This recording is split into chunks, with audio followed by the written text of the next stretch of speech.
Rachel woke up from a feeling of strange silence. Usually, the morning in the suburbs began the same way. The hum of cars on the highway in the distance, the singing of birds, the muffled voices of neighbors who were already walking their dogs or sending their children to school. But today, something was different. Elusively, almost imperceptibly, but enough for her consciousness to instantly turn on. She lay in bed looking at the ceiling, listening to the house breathe. A slight creak of the floorboards on the second floor, the crackling of pipes from the morning heating, ordinary sounds, and yet an unease grew inside her that she could not explain. Rachel slowly emerged from under the blanket, trying not to think about what had alarmed her. After all, not every silence carries a threat. Maybe she just didn't get enough sleep, or it was another trick of her mind, which had been throwing strange sensations at her more and more often lately. She went downstairs, her bare feet silently stepping on the wooden floor. The kitchen greeted her with its usual coziness. Wide windows let in pale winter light. The granite countertop was cool to the touch. The coffee maker was already boiling, filling the air with the aroma of strong coffee. She closed her eyes for a moment, inhaling this scent that always gave her a sense of control over reality. But when she opened her eyes, her gaze immediately fell on the figure on the couch. Cole. He was sleeping, curled up on his side, one hand carelessly thrown behind his head, the other on his chest. His breathing was even, calm, like a child's. But he hadn't been a child for a long time. He had grown up, become a man. And at that moment, looking at him, Rachel felt a strange, uncomfortable feeling inside herself. She clenched her fingers on the mug, trying to understand what exactly was bothering her. After all, he was her son, her boy. She raised him alone, protected him, built a life for him where he could feel safe. He was her meaning, her only constant in a universe that changed too often. And yet something was wrong. She took a sip of coffee and, without taking her eyes off Cole, forced herself to calm down. Maybe it's just that he's grown up. Sometimes it's hard to accept that the one you've protected all your life no longer needs your protection. But this was more than just maternal longing. This was something else. "Are you going to sleep all day?" Her voice sounded light, almost playful, but something inside her trembled. Cole stirred, sleepily blinked, and stretched. His muscles tensed under the thin fabric of his t-shirt, and that moment seemed too long to Rachel, too filled with something she couldn't name. 5 more minutes, he muttered, closing his eyes. "I promise, I'll get up after that." "You said that yesterday." She smiled but couldn't make herself look away. She saw how his t-shirt rode up, revealing a narrow line of abs, and unexpectedly felt an unclear warmth spread inside her. Her own reaction scared her. She abruptly turned away, put the mug on the table, and exhaled. It's just morning, just fatigue, just her mind playing a cruel joke on her. "Okay," she said, trying to seem casual. "I'll make breakfast. Do you want something special?" Cole groaned and rolled onto his back, covering his eyes with his hand. "Anything, as long as it's edible. You know what a talent you have for cooking." She snorted, but he managed to make her laugh. Everything was as usual. Everything should have been as usual. But when he got up from the couch and headed to the kitchen, still sleepy, but with the same natural confidence with which he always moved, she again felt that elusive shift, as if their world had shifted by half a degree, making everything a little different. Cole stopped next to her, reaching for the coffee maker to pour himself some coffee. Their shoulders touched for a moment, and that contact made her heart skip a beat. "You're acting strange today," he said, taking the mug. "It's just the morning," she muttered, pretending to be engrossed in the toaster. "Maybe the silence is a good sign," he noted, as if he had heard her thoughts. She looked at him, but couldn't say anything in response. At that moment, she realized it wasn't the silence that bothered her, it was herself. It was how she felt next to him that morning, and that realization truly scared her. Chapter 2. Hidden Emotions and Unspoken Thoughts. Rachel sat at the kitchen table, mechanically stirring her coffee with a spoon. She tried to concentrate, but her thoughts kept returning to that morning moment. She was not disturbed by Cole himself, but by what she felt next to him. It was a strange feeling, something that she could neither realize nor drive away. Cole entered the kitchen, yawning and stretching. His movements were relaxed, but the look he gave his mother was attentive. He noticed her state. Rachel quickly looked away. "Didn't you sleep?" he asked, sitting down opposite her. She shrugged and pretended that his question surprised her. "Just a little tired." Cole watched her closely.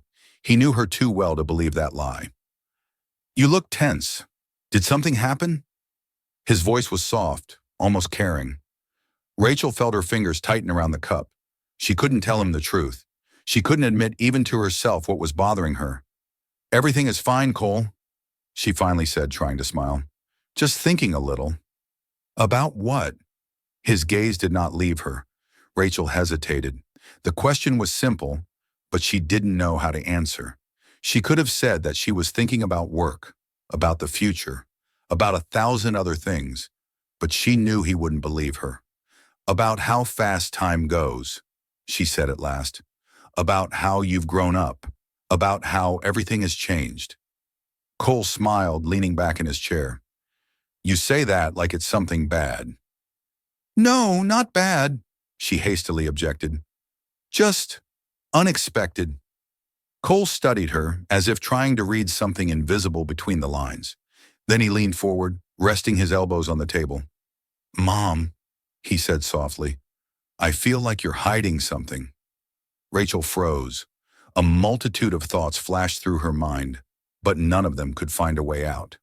"It's just the morning, Cole," she said, looking away. "Just the morning." But even she herself did not believe those words. Rachel felt the air in the room grow heavier. After their morning conversation, the tension between her and Cole did not disappear. On the contrary, it seemed to gain weight, becoming tangible in every glance, every insignificant movement.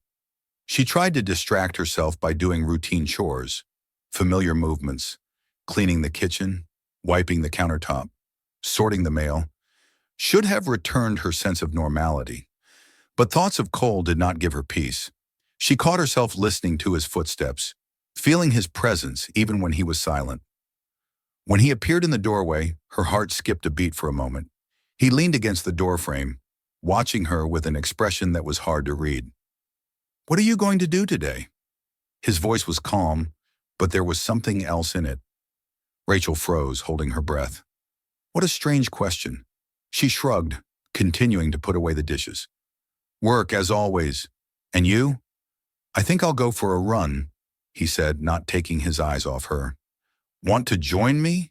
She forced herself to smile. "I think I can't keep up with you." "No one is making you run fast," he said with a slight smile. "Just a walk." She almost agreed, but something inside her stopped her.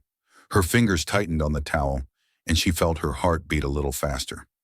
"No, I think I'll stay," she said, finally realizing that she was trying not to meet his gaze. Cole slightly nodded, as if he knew she would answer that way. He did not insist, but a silence hung in the room that could not be called comfortable. "Okay," he replied a moment later. "Then I'll see you later." When he left, Rachel took a deep breath, trying to calm the trembling in her hands. What was happening to her? Why did her own son evoke such strong emotions in her? She ran her hand over her face, feeling her breath catch. This was not just a moment. This was the beginning of something she couldn't stop, and she wasn't sure she wanted to stop it. Rachel knew she couldn't keep ignoring what was happening. She felt the balance between them shifting, boundaries blurring. One evening, when the house was enveloped in silence, Cole spoke to her in a tone that sounded too sincere. "We need to talk." She shuddered, hearing his voice. At that moment, she realized this conversation would change everything. He looked at her without a shadow of doubt, and she could not find the strength to look away. "I don't know how to stop this," she confessed. "And what if you don't need to stop it?" His voice was calm, but there was a storm in his eyes. He slowly took a step forward, his gaze not letting her go. The room was silent. Only the dull rhythm of her heart echoed in her head. Rachel felt her throat go dry. She took a step back, but her back pressed against the kitchen counter. Cole was standing too close. He knew it. She knew it. "Cole," she whispered, but her voice trembled. Why are you afraid? His voice was soft but insistent. You feel it the same way I do. Her fingers clung to the edge of the countertop. An inner voice screamed, begged her to step back, but something inside her did not give in. The boundary she had so desperately tried to maintain was melting before her eyes. Rachel woke up in the dark. The air in the room was heavy, filled with the residual warmth of the night and something else, a troubling realization that would not let her go. She pressed her palm to her temple, trying to ease the pulsating pain in her head. Images flashed in her memory. Cole's voice, his gaze, footsteps that sounded too close. She didn't want to think about it, but thoughts surfaced like creatures that had escaped from the depths of the ocean. She got up, put on a robe, and went to the bathroom. The cold water brought her to her senses a little, but it did not dispel her confusion. How to live now? How to look Cole in the eye, knowing that something had arisen between them that should not have been? When she went downstairs, Cole was already in the kitchen. He stood by the window holding a cup of coffee in his hands and did not turn around when she entered. Rachel took a deep breath. They could no longer ignore this. We need to talk. Her voice was barely audible, but Cole immediately turned around. I know. He put the cup on the table and took a step forward. I couldn't sleep either. She swallowed, feeling panic rise inside her. We can't, she began, but he interrupted her. Do you want this less than I do? There was no pressure in his voice, only a calm question. She froze, unable to answer. The truth was too complex, too destructive. Cole, she closed her eyes, exhaling. This is wrong. He lowered his head, clenching his fists. Then tell me that you feel nothing, and I will leave. She wanted to say it. She had to say it, but the words stuck in her throat.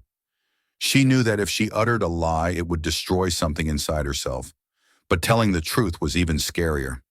He looked at her, waiting for an answer, and in that silence, their fate was decided.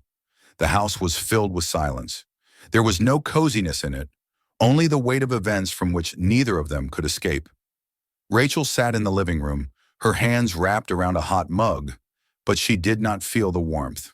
Thoughts that she had tried to push deep into her consciousness now surfaced with relentless clarity. Cole stood by the window, his silhouette blurred in the reflection of the glass. He was not looking at her, but she knew. He was waiting for words she could not say. I'm leaving. His voice was even, but there was something broken in it. Rachel nodded, although everything inside her tightened. She knew it was the only right decision. They could not continue like this. Where? Her voice was barely audible. Far away. He finally turned to her, his eyes darker than usual. Where you can start over. She looked away. She wanted to say that you can't erase the past, that you can't run from feelings. But she was silent, because she knew.